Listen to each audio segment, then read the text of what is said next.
D'abord, j'ai commencé à l'âge de 15 ans au basketball. J'ai commencé au Cameroun.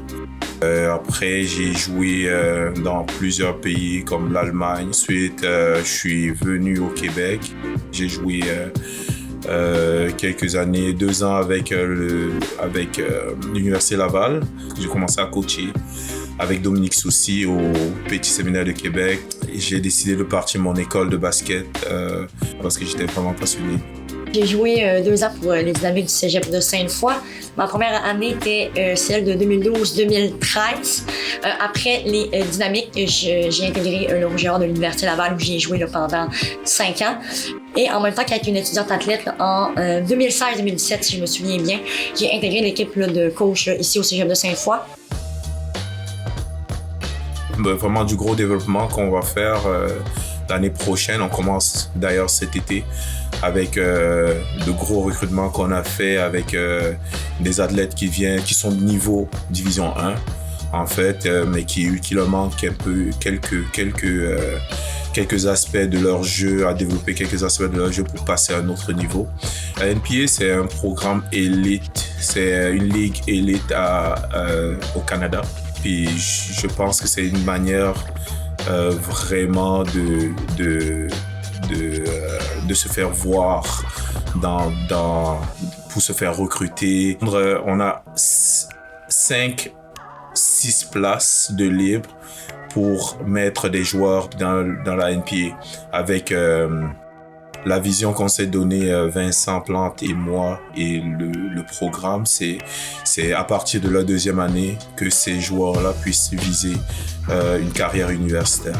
Les succès récents du basketball des 3 et des 2 dans les dernières années, c'est attribuable à la qualité des athlètes qui intègrent le cégep année après année.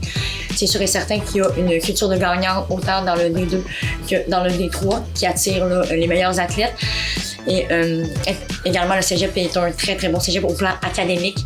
Donc, ça nous permet d'attirer justement les meilleures joueuses. Donc, nous, les entraîneurs, on a une clé en main pour vraiment monter une équipe susceptible de remporter les grands honneurs à chaque année.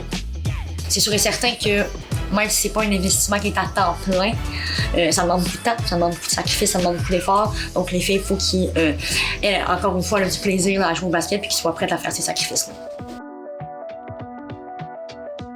C'est sûr que le basketball, ça représente beaucoup de choses pour moi. C'est dans ma vie depuis plusieurs années. C'est ma passion. J'ai adoré y jouer.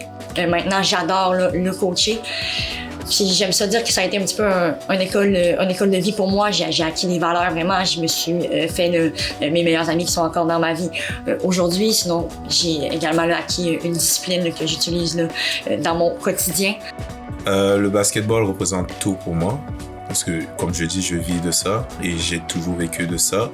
Et c'est grâce au basketball que j'ai pu quitter le Cameroun et jouer à un certain niveau. Ça a été mon visa dans tout ce que je faisais, dans tout ce que je fais. Et le basketball, pour moi, a mis une certaine discipline. J'étais pas une personne très disciplinée dans ma vie, je l'avoue. Puis j'ai dû apprendre à mettre cette discipline, à me lever le matin, à aller m'entraîner. Les dynamiques, qu'est-ce que ça représente pour moi? Premièrement, c'est eux qui m'ont permis de monter mon jeu à un niveau supérieur et qui ont vraiment tracé le chemin à ma carrière universitaire. C'est aussi eux qui, quand j'étais quand même assez jeune, m'ont donné l'opportunité de coacher une équipe compétitive. Donc, je dirais vraiment que peu importe, que ce soit mes entraîneurs ou tous les membres du service des activités sportives, ils ont toujours démontré une confiance en moi dont je serai vraiment toujours reconnaissante envers eux, vraiment.